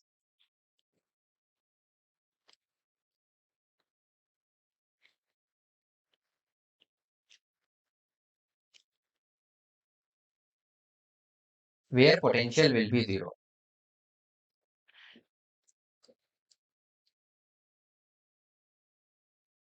Where potential will be zero. तो आओ देखते हैं। तो ये क्या कह रहा है कि दो चार्जेस हैं, एक है Q मैग्नीट्यूड का और दूसरा है -3Q मैग्नीट्यूड का। ठीक है, और ये बेसिकली एक दूसरे से R डिस्टेंस दूर है। तो अब इनकी जो लाइन ज्वाइनिंग है, इस पर ऐसे कौन कौन से पॉइंट है जहाँ पर पोटेंशियल जीरो होगा। तो लाइन ज्वाइनिंग को हम पहले थोड़ा सा डॉटेड लाइन से और एक्सटेंड कर लें दोनों साइड। तो देखो, बीच में एक पॉइंट हो सकता है, क्योंकि इसकी वजह से कुछ पॉजिटिव पोटेंशियल होगा, इसकी वजह से कुछ नेगेटिव पोटेंशियल होगा। ठीक है, तो इन दोनों का रिजल्टेंट इस पॉइंट पर, तीनों पॉइंट पर, तो पॉइंट बेसिकली तीन जगह हो सकते हैं। ठीक है, एक इस तरह का पॉइंट हो सकता है P पॉइंट इन दोनों के बीच में हो, एक हो सकता है जो इस तरफ हो Q पॉइंट, और एक इस तरफ हो, इसके इस तरफ हो। तो इस तरह के तीन तरह के पॉइंट्स हो सकते हैं। तो अगर ये P वाले की हम बात करें, सपोज ये यहाँ से x डिस्टेंस पर है, तो इस P पॉइंट के लिए अगर हम कैलकुलेशन करें तो पोटेंशियल जीरो करना है, तो Vp हमें जीरो करना है, यानी कि KQ/x प्लस K इंटू में -3Q/R-x, इसको हमें जीरो करना है बेसिकली। ठीक है, तो K को हटा दो, पॉजिटिव है, खत्म। Q भी हटा दो, तो यहाँ से लिख सकते हो 1/x -3/R-x is equal to zero, यानी कि यहाँ से लिख सकते हैं 1/x इक्वल टू 3/R-x। तो यहाँ से हम लिखेंगे R-x इक्वल टू 3x, यहाँ से x की value R equal to 4x हो जाएगा, तो x की वैल्यू हो जाएगी R/4, और x पॉजिटिव आना भी चाहिए था क्योंकि डिस्टेंस है। ठीक है, तो ये हो जाएगा R/4। तो यहाँ से R/4 डिस्टेंस पर हमारा पहला पॉइंट होगा जहाँ पर पोटेंशियल जीरो होगा। तो ये एक पॉइंट तो निकल गया। ठीक, पहला पॉइंट जो P की हम बात कर रहे थे। अब हम Q वाले पॉइंट की बात करते हैं, और Q पॉइंट, और Q। ठीक है, तो अब Q सपोज यहाँ से कुछ y डिस्टेंस पर है, इसको मैंने y बोल दिया, तो मैं लिखूंगा KQ/y, KQ/y plus K into में -3Q bye R plus y हो जाएगा ये। ठीक है, दिख भी रहा है, तो ये हो जाएगा जीरो के बराबर। यहाँ से K कट गया, Q चला गया, तो यहाँ से निकलेगा Q/y is equal to 3/R plus y, sorry Q/y नहीं, 1/y। ये हो जाएगा। तो यहाँ से लिखोगे r plus y equal to 3y। तो यहाँ से आएगा r इक्वल टू 2y। तो यहाँ से y की वैल्यू निकल के आएगी r/2। तो यहाँ से r/2 डिस्टेंस पर एक पॉइंट आएगा, पॉइंट Q, जहां पर पोटेंशियल 0 होगा। तो ये दूसरा पॉइंट। अब r पॉइंट की बात करते हैं। ठीक, सपोज यहाँ से कुछ t डिस्टेंस पर ये r पॉइंट है, तो अब हम लिखेंगे k q बाई, ये q से डिस्टेंस कितना हो गया, r प्लस t हो गया, कि ये तो r था ही, q से r ये था, प्लस t और चले गए, तो q से r प्लस t डिस्टेंस हो गया। तो अब हम कैलकुलेशन कर रहे हैं फॉर r पॉइंट्स। हम लिखेंगे k q by r plus t plus k into minus 3q by t, क्योंकि इस माइनस 3q वाले चार्ज से तो t डिस्टेंस पर ही है। ठीक है, इक्वल टू 0। तो k से k गया, q से q गया। ठीक है, ये तो खत्म। यहाँ से लिखोगे q by r plus t, भाई q तो जा चुका है, 1/r plus t is equal to 3/t। तो यहाँ से लिखोगे t equal to 3r plus 3t। तो यहाँ से t की वैल्यू आ जाएगी -3r/2, जो कि हो नहीं सकता, क्योंकि t हमेशा ग्रेटर देन 0 है, ये एक डिस्टेंस है। तो ये नहीं। तो इससे क्या पता चला कि इस साइड ऐसा कोई भी पॉइंट नहीं है, यानी कि इस 3q के इधर ऐसा कोई भी पॉइंट नहीं है जिसपे पोटेंशियल 0 हो। और ये समझ में भी आ रहा है यार, क्योंकि देखो इसकी वजह से होगा kq/r, kq बाय डिस्टेंस जो भी इस पॉइंट की होगी, और इसकी वजह से होगा k into minus 3q by distance. ठीक है, और ये डिस्टेंस जो होगी वो हमेशा इस डिस्टेंस से तो कम ही रहेगी। ठीक है, तो जो 3q इधर वाले हर एक पॉइंट के लिए जो 3q से डिस्टेंस होगी वो कम होगी कंपेयर टू जो तुम्हारे q से डिस्टेंस होगी। यानी कि 1 अपॉन डिस्टेंस जो होगी वो इसके लिए क्योंकि डिस्टेंस के लिए ज्यादा है, 1 अपॉन डिस्टेंस के लिए कम होगा और इसके लिए ज्यादा होगा। तो नेगेटिव वाला हर जगह ज्यादा ही होगा, और नेगेटिव वाले का मैग्नीट्यूड भी ज्यादा ही है। तो ये हमेशा नेगेटिव, कुछ नेगेटिव पोटेंशियल इस साइड कोई भी पॉइंट हो उसका रहेगा, क्योंकि ये पॉजिटिव में इतनी पावर ही नहीं है कि वो इसके नेगेटिव को ओवरकम कर पाए। समझ में आया? बट इस पॉइंट पर ऐसा क्यों नहीं हुआ? यहाँ पर क्या है कि इसकी वजह से पॉजिटिव होगा, इसकी वजह से नेगेटिव होगा, बट क्योंकि ये डिस्टेंस कम है और ये डिस्टेंस ज्यादा है, तो इसका 1 अपॉन डिस्टेंस ज्यादा होगा कंपेयर टू इसका 1 अपॉन डिस्टेंस। तो इस वजह से एक पॉइंट ऐसा आएगा जहां पर इसका पोटेंशियल जो पॉजिटिव पोटेंशियल है वो इसके नेगेटिव पोटेंशियल के बराबर हो जाएगा, इसलिए हमें एक क्यू वैल्यू मिली। ठीक है, इतना तो तुम्हें वैसे क्लियर हो जाना चाहिए, समझ में आना चाहिए ये इतनी एनालिसिस। अगर नहीं समझ में आया तो लेमैन की तरह तुम तीनों तरफ पॉइंट को कंसीडर कर लो, तो तुम खुद ही देख रहे हो आर वाले का डिस्टेंस नेगेटिव आ रही है, टी की वैल्यू कुछ नेगेटिव आ रही है, तो ये हो ही नहीं सकता, ऐसा कोई पॉइंट है नहीं। तो बेसिकली दो ही पॉइंट्स हैं। तो अब वो दो पॉइंट कौन से हैं? एक ये पी पॉइंट है जो कि r/4 डिस्टेंस से है, और एक ये तुम्हारा क्यू पॉइंट है जो कि इधर से r/2 डिस्टेंस पर है। तो ये दो पॉइंट ऐसे हैं जहां पर पोटेंशियल 0 होगा। तो इस तरीके से तुम सॉल्व कर सकते हो। मेरे ख्याल से क्लियर हो गया होगा, आगे बढ़ते हैं। उफ,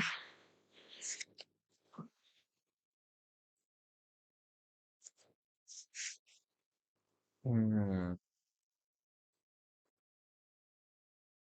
तो एक और क्वेश्चन लेते हैं।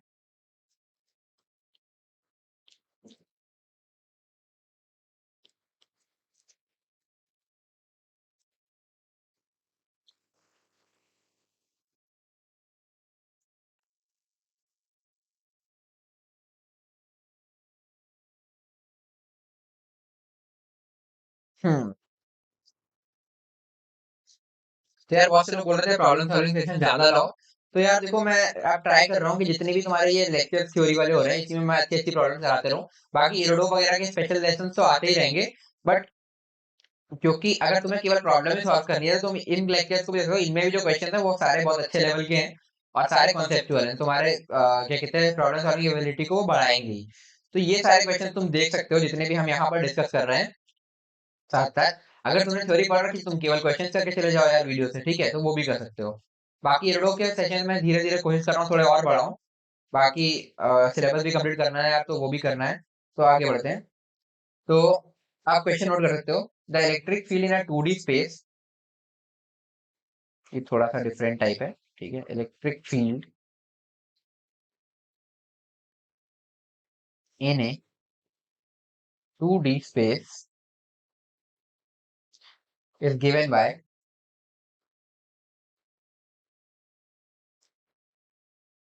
इलेक्ट्रिक फील्ड इस तरीके से गिवन है, E bar equal to y i cap plus x j cap, then find the potential difference between, then find the potential difference between points। दो पॉइंट के बीच का पोटेंशियल डिफरेंस बताना है, जो कि ए पॉइंट है तुम्हारा ओरिजिन 0,0 और बी पॉइंट है तुम्हारा 1,1। ठीक, तो आओ सॉल्व करते हैं।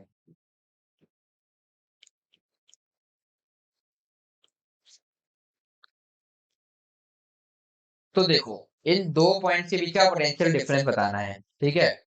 तो इन दो पॉइंट्स के बीच का पोटेंशियल डिफरेंस जो है वो work done by conservative force के बराबर मतलब बेसिकली हो जाएगा। तो एक चीज ये है कि देखो हाँ ठीक है, work done by conservative force के बराबर हो जाएगा, सॉरी क्या बोल रहा हूँ मैं, डीडब्ल्यू एक्सटर्नल के बराबर हो जाएगा basically. Work done by external agent जो होगा वो होगा तुम्हारा चेंज इन पोटेंशियल, यानी कि negative work done by conservative force, sorry है ना, ठीक है, ये बोलना चाह रहा था मैं। तो ये हो गया, बट वो तब होता जब ये फील्ड कंजर्वेटिव होती। तो सबसे पहले हमें चेक करना पड़ेगा क्या ये फील्ड कंजर्वेटिव है भी या नहीं। ठीक है, अगर ये कंजर्वेटिव नहीं होगी तो हम उस तरीके से नहीं डिफाइन कर सकते। सबसे पहले हमें ये चेक करना है कि ये कंजर्वेटिव है या नहीं, यानी कि चेक करो कि del cross E is equal to 0 है भी या नहीं। तो लिखते हैं यार डेल क्रॉस ई, तो आई कैप जे कैप के कैप, डेल को लिखोगे डेल बाई डेल वाई। ये जब मैंने उस समय तुम्हें बताया था ये चीज, तो मैंने शायद इस पे क्वेश्चन नहीं कराया था, तो अब क्वेश्चन कर लो तो तुम्हें और क्लियर हो जाएगा। डेल बाई डेल जेड, है ना, इस तरीके से। और ई तुम्हारा क्या है, Y i cap plus x j cap, Y i cap x j cap और 0 के कैप, ये हो गया। तो अब इसको चेक करते हैं। तो इसको खोलो यार डिटर्मिनेंट को, आई कैप के साथ क्या आएगा, del by del y of 0, तो 0 ही रहेगा, minus del by del z of x. तो x को z के रिस्पेक्ट में पार्शियली डिफरेंशिएट किया, तो यानी कि x को कांस्टेंट माना। केवल अगर डेल बाई डेल z कर रहे हैं मतलब x और y को कांस्टेंट मानते हुए हम केवल z के रिस्पेक्ट में डिफरेंशिएट कर रहे हैं। तो कांस्टेंट का differentiation with respect to z तो 0 ही होगा, तो ये भी 0 बनेगा। ठीक, प्लस प्लस नहीं है, माइनस जे कैप होगा, खोल रहे हैं, डिटरमिनेंट खोलना तो आते ही होगा तुम्हें। तो minus J cap del by del x of 0, तो वो 0 ही रहेगा, minus del by del z of y, तो वो भी 0 ही रहेगा, क्योंकि del by del z of y जो है वो 0 ही रहेगा। अब के कैप के साथ खोलेंगे तो del by del x of x minus del by del y of y, तो ये हो जाएगा, इसको लिखते हैं plus K cap del by del x of x, x को एक्स के रिस्पेक्ट में पार्शियली डिफरेंशिएट तो 1 बनेगा, minus del by del y of y, तो फिर वो भी 1 बनेगा, तो ये भी 0 बन जाएगा। तो यहाँ से तुम्हारा 0 आ गया, तो यानी कि हमारा डेल क्रॉस ई 0 है, यानी कि फील्ड इज कंजर्वेटिव। तो ये लिख सकते हो del cross E equal to 0, which means कि ई बार इज कंजर्वेटिव। तो कंजर्वेटिव है तो हम उस तरीके से लिख सकते हैं कि work done by external agent या फिर negative work done by conservative, work done by conservative force. ठीक है, ये हो जाएगा हमारा पोटेंशियल डिफरेंस। ठीक है, अब आगे बढ़ते हैं। तो पहला तो ये है मेथड इसको सॉल्व करने का, कि हमने पढ़ा था डीवी जो तुम्हारा होता है वो होता है माइनस ई बार और डी आर बार। ठीक है, ये हो जाएगा माइनस ई बार तुम्हारा क्या है, Y i cap plus x j cap dot D x I cap plus D Y J cap plus D Z के कैप, डी आर को इस तरीके से लिख सकता हूँ ना मैं। ठीक है, तो ये हो जाएगा minus of y d x plus x d y. ठीक है, ये डीवी है। तो इसको मैं थोड़ा सा यहाँ पे ड्रॉ करता हूँ कि ए और बी पॉइंट्स कौन कौन से थे। तो ये तुम्हारा हो गया एक्स वाई एक्सेस, तो ए पॉइंट था तुम्हारा 0,0 और बी पॉइंट था तुम्हारा 1,1। तो बी से ए जा रहे हैं बेसिकली, तो मैं डायरेक्टली स्ट्रेट लाइन पे चला जाता हूँ। तो इस लाइन की मैं इक्वेशन भी लिख सकता हूँ कि y इक्वल टू एक्स है, ये दिख रही होगी, y माइनस वाई वन, वो पॉइंट दो फॉर्मेट से किसी भी फॉर्मेट से लिख सकते हो, y equal to mx plus c से देख लो, तो इंटरसेप्ट 0 है और स्लोप 1 दिख ही रहा है, तो y इक्वल टू एक्स हो गया। ठीक, ये इस लाइन की इक्वेशन है। तो बस अब इसी इक्वेशन को मैं यहाँ पे यूज कर दूं, तो मैं बेसिकली लिख सकता हूँ यहाँ से dv equal to minus of y d x, y को मैं वाई इक्वल टू एक्स यहाँ पे अप्लाई कर रहा हूँ तो एक्स डी एक्स लिख सकता हूँ। ये मैंने क्यों किया, ताकि इंटीग्रेशन मेरा हो जाए आराम से। प्लस वाई डी वाई लिख सकता हूँ इसको, वही वाई इक्वल टू एक्स को मैंने यहाँ पे यूज किया है। ठीक है, इंटीग्रेट करो यार। तो इसको हम बेसिकली बी से ए आ रहे हैं, तो इसको हम देंगे 1,1 से 0,0। ठीक है, तो इसको देखते हैं। तो हम लिखेंगे V A minus V B is equal to, minus रखे रहो, अंदर आएगा integration of x d x. इस पर लिमिट जो लगेगी तुम्हारी, एक्स की लिमिट कहाँ है 1 से 0, plus integration of y d y, इसकी लिमिट क्या है 1 से 0। ये हो जाएगा तुम्हारा आंसर। तो ये हो जाएगा माइनस इंटीग्रेशन ऑफ एक्स तुम्हारा हो जाएगा एक्स स्क्वायर बाई टू 1 से 0, plus integration of y d y हो जाएगा y square by two integration, ये तुम्हारा लिमिट 1 से 0। ठीक, तो इसको लिखे रहो माइनस, ये आएगा 0/2 यानी कि 0 -1/2, प्लस ये भी होगा 0 -1/2। तो -1/2 -1/2 -1 बन जाएगा, और -1 को माइनस माइनस ऑफ -1 बनेगा ये बेसिकली। तो ये हो जाएगा 1 वोल्ट। ये हो जाएगा तुम्हारा V A minus V B की वैल्यू। ठीक है, तो ये तो हो गया एक तरीका, जहां पर तुम्हें इस तरीके से तुमने y को x के टर्म्स में रिप्रेजेंट कर, मतलब एक स्ट्रेट लाइन की इक्वेशन लिख ली उस पाथ पर, y इक्वल टू x का तुमने यूज कर लिया। बट सपोज कुछ और डिफरेंट पाथ होता है जहां पर तुम इक्वेशन नहीं लिख पाते, कुछ 3-4 मतलब अजीब टाइप का पाथ होता। ठीक है, तो उसको कैसे करते? तो दूसरा मेथड है जो कि थोड़ा सा इजी मेथड है, जो मैंने शायद डिस्कस कर, जब हम पोटेंशियल डिस्कस कर रहे थे वहां पर भी मैंने बताया था, तो उसको देख लो एक बार। तो बेसिकली हमें क्या करना है कि ये है, ठीक है, जब कुछ समझ में ना आए ना, कि कोई स्ट्रेट लाइन इक्वेशन नहीं बन रही, कुछ नहीं बन रहा, तो हमें मतलब बेसिकली ए पॉइंट पर जाना है जो कि है 0,0, कहाँ से, बी पॉइंट से जो कि है हमारा 1,1। और जो हमने अभी तक V A minus V B लिखा था ऊपर, वो था minus of integration of, minus of, हाँ, integration of y d x plus integration of x d y. अभी लिमिट नहीं लगाई, ठीक है, इस तरीके से ये लिखा था हमने, है ना। या फिर चलो इससे तुम कंफ्यूज हो जाओगे यार, तो इसको डीवी करके लिखता हूँ। ठीक है, तो d V equal to minus y d x, ये तो देखा था ना तुमने, प्लस एक्स डी वाई जो हमने ऊपर लिखा था, ये था। तो अब कुछ समझ में नहीं आया, जैसे कि वाई इक्वल टू एक्स वाली इक्वेशन थी, कुछ और होता है, या अभी तुम्हें नहीं समझ में आया, तो इसको क्या करो, जो मैंने तुम्हें पहले बताया था कि पहले केवल एक्स में चलो, फिर केवल वाई में चलो, फिर केवल जेड में चलो, ऐसा भी कर सकते हो अलग अलग। तो इस पाथ से ना जाकर के मैं इसको इस पाथ से ले जाता हूँ। पहले मैं बी से सी आता हूँ, पॉइंट सी, जो कि हो जाएगा तुम्हारा 1,0, और फिर इस सी से मैं ए पे चला जाऊंगा।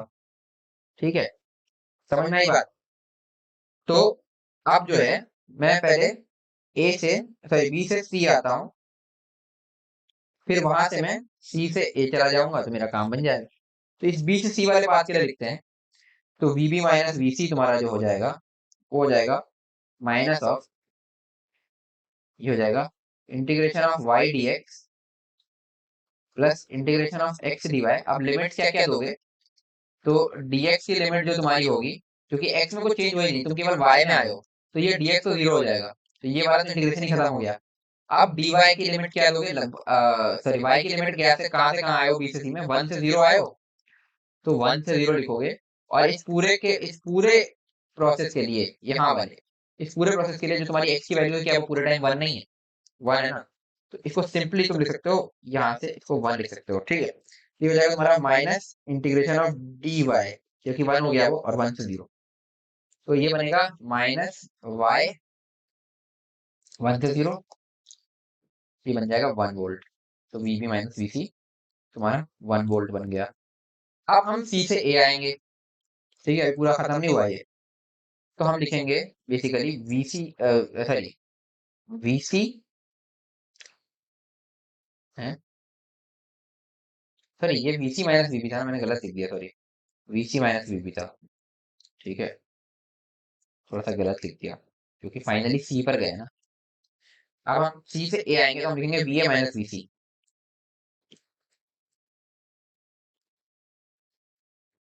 इज इक्वल टू वही integration of y d x minus के साथ plus integration of x d y, वे लिमिट लगाते हैं। ठीक है, अब मैंने डायरेक्ट लिख दिया। तो अब इस वाले मोशन के लिए, जो मतलब सॉरी ये जो हम यहाँ से यहाँ आए हैं, ठीक है, इसके लिए तुम्हारा केवल x में चेंज हुआ है, y में चेंज नहीं हुआ है। तो ये dy वाला इंटीग्रेशन तो खत्म ही हो गया भाई, क्योंकि dy 0 है। ये इंटीग्रेशन हमारा खत्म हो गया। अब बचा केवल ये वाला इंटीग्रेशन। इस पूरे ही प्रोसेस के लिए क्या y 0 नहीं है? ये देखो, पूरे पार्ट के लिए y 0 है। तो ये बन जाएगा तुम्हारा इंटीग्रेशन ऑफ 0 dx। तो 0 का इंटीग्रेशन तो 0 ही होगा ना, तो ये 0 हो गया। तो va माइनस वीसी तुम्हारा 0 हो गया। तो va माइनस वीबी जो तुम्हारा, जो हमें फाइनली चाहिए था, वो है तुम्हारा va माइनस वीसी प्लस, मतलब दोनों पाथ को ऐड कर दो, तो vc माइनस वीबी। तो ये हो जाएगा 0 प्लस 1, यानी कि va माइनस वीबी तुम्हारा निकल करके आ जाएगा 1। तो ये एक और मेथड है। ये मेथड तुम्हें थोड़ा सा टिपिकल क्वेश्चन पे काम आएगा, जहां पर तुम इस तरीके से स्ट्रेट लाइन इक्वेशन नहीं दे सकते। बाकी इस वाले क्वेश्चन के लिए पर्टिकुलरली तुम्हारे लिए वही मेथड अच्छा था कि y इक्वल टू x दिख गया तो तुम ये थोड़ा सा जल्दी कर लिया तुमने क्वेश्चन, ठीक है।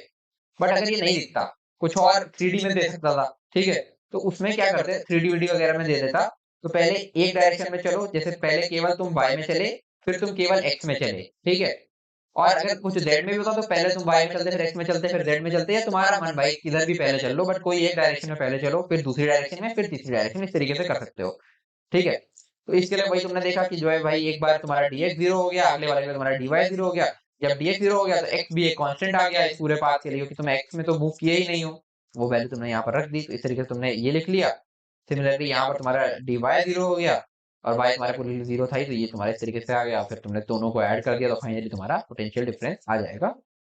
तो ये एक तरीका होता है इस तरह के क्वेश्चंस को अप्रोच करने का। तो मेरे ख्याल से समझ में आ गया होगा। तो ठीक है। अब कोई क्वेश्चन बचता है क्या? चलो एक क्वेश्चन और कर लेते हैं, फिर उसके बाद बंद करेंगे, ठीक है।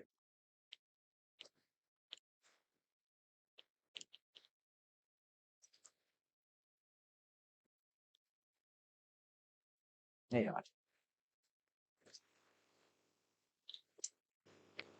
ये वैसे लास्ट क्वेश्चन है आज का। तो तुम्हें इस तरह का एक स्क्वायर दिया है। अब तो ये वाले क्वेश्चन तुमने कई कर लिए, ठीक है। इसकी लेंथ है L, ठीक है। और इसके चार वर्टिसेस हैं, ये A B C D। तो A पर एक चार्ज रखा है -2Q, B पर एक चार्ज रखा है -Q,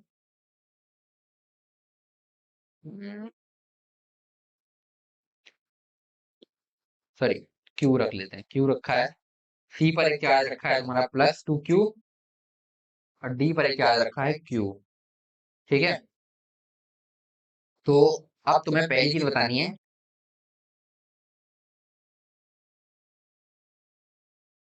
सर ये -Q ही है, ठीक है। Work done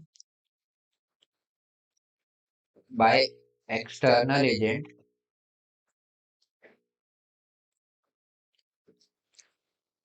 in slowly move -Q charge to infinity, to slowly move -Q charge to infinity या to infinite distance, ठीक है, इस तरीके से। दूसरा पार्ट है, calculate the work needed to be done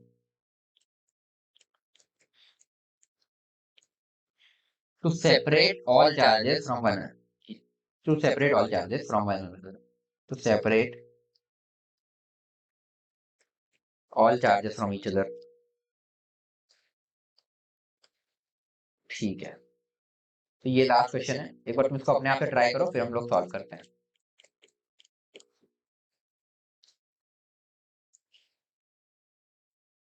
तो आओ देखते हैं इस क्वेश्चन को। तो पहला क्वेश्चन बोल रहा है, work done by external agent to slowly move charge -Q to infinite. तो वही work done by external agent जो तुम्हारा हो जाएगा, वो हो जाएगा चार्ज जो तुम्हारा -Q into V final, final configuration का पोटेंशियल -V इनिशियल। जब इनफाइनाइट पर ले जाओगे तो V फाइनल तो 0 ही हो जाएगा, और V इनिशियल तुम लिख लो -Q चार्ज पर। तो एक है इसकी वजह से -2Q की वजह से, तो वो हो जाएगा -2Q/L।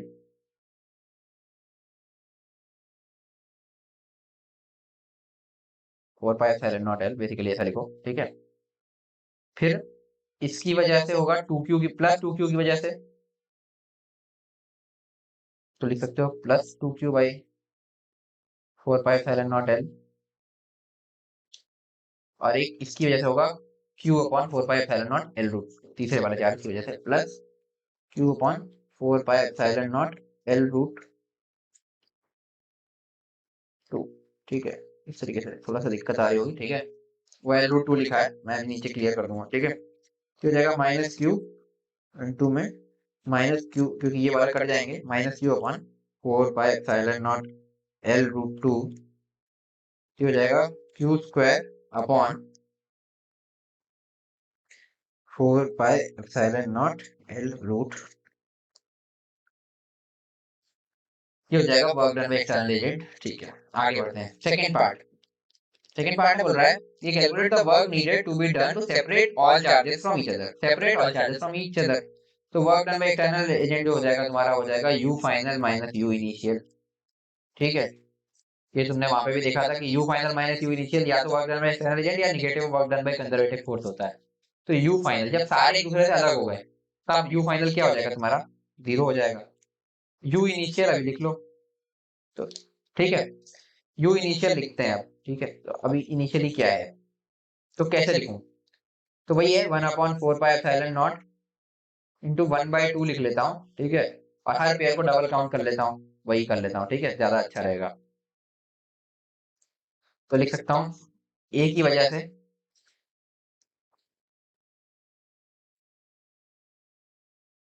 ये, चलो मैं वो वाला मेथड ज्यादा पसंद है, तुम किसी भी मेथड से लिखो। मैं पहले 1 का पेयर बना लेता हूँ, इसको मैं 1 बोल रहा हूँ, इसको 2 बोल रहा हूँ, इसको 3 बोल रहा हूँ और इसको 4 बोल रहा हूँ। तो 1 के पेयर बना लेता हूँ। तो 1 का पेयर बनेगा माइनस, पहले 1 का 2 के साथ, तो ये बनेगा minus 2q into minus Q, यानी कि 2q square by l,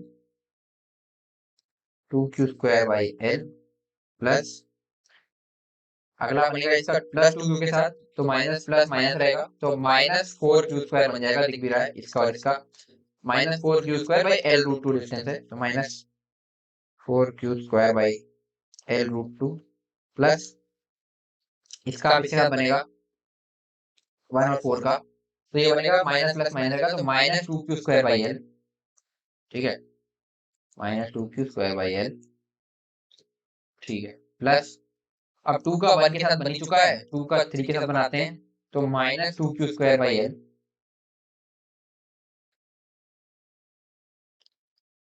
plus 2 का 4 के साथ बनाएंगे, तो माइनस क्यू और q, minus q square by l root 2 plus अब 3 का 1 और 2 के साथ बन ही चुका है, 4 के साथ बनाएंगे, plus 2q square by L, और सारे पेयर बन चुका है, क्योंकि 4 का तो अब सबके साथ ऑलरेडी बन ही चुका था, ये हमने पहले क्वेश्चन में भी देखा था आज के। तो ये हो गया इस तरीके से। तो इसको लिख लेते हैं, यू इनिशियल की वैल्यू हो जाएगी 1/4 पाई एप्सिलॉन नॉट, कुछ कट आ रहा है क्या, देखो पहले क्यू स्क्वायर बाई एल की बात करते हैं, तो 2q square by l minus 2q square by l, ये तो गया, और ये 2q square by l minus 2q square by l, ये भी गया। अब बचेगा केवल minus 4q square by l root 2 minus q square by l root 2, तो minus 5q square by l root 2, तो ये बन गया तुम्हारा यू इनिशियल। तो वर्क डन जो हमारा था वो था 0 माइनस यू इनिशियल, तो ये हो जाएगा minus of minus 5q square upon 4 pi epsilon naught l root 2। तो work done by external agent जो तुम्हारा हो जाएगा इस चीज में, वो हो जाएगा 5q square upon 4 root 2 pi epsilon naught l. तो ये तुम्हारा आंसर हो जाएगा। मेरे ख्याल से क्लियर हो गया होगा। तो ठीक है यार, आज यहीं तक रखते हैं। तो आज हमने काफी चीजें कर ली। तो हमने पोटेंशियल एनर्जी समझ लिया, उसके बाद कुछ अच्छे क्वेश्चंस किए और शेल थ्योरम किया। तो मेरे ख्याल से जितना भी मैंने आज बताया तुम्हें इसमें कोई डाउट नहीं होगा। अगर कोई डाउट आता भी है तो तुम कमेंट सेक्शन में बता सकते हो कि क्या डाउट था, और हाँ साथ में टाइम मेंशन कर देना कि किस टाइम पर तुम्हें वो डाउट आया था। तो आई होप तुम्हें आज का वीडियो हेल्पफुल लगा होगा और तुमने इससे कुछ सीखा होगा। तो अगर तुमने वीडियो को एंड तक देखा है तो डन कमेंट करके जाना। बाकी अगर चैनल को अभी तक सब्सक्राइब नहीं किया सब्सक्राइब कर लो, और वीडियो पसंद आए तो वीडियो को लाइक करना। तो मिलते हैं नेक्स्ट वीडियो में। Till then stay motivated and keep studying. Bye.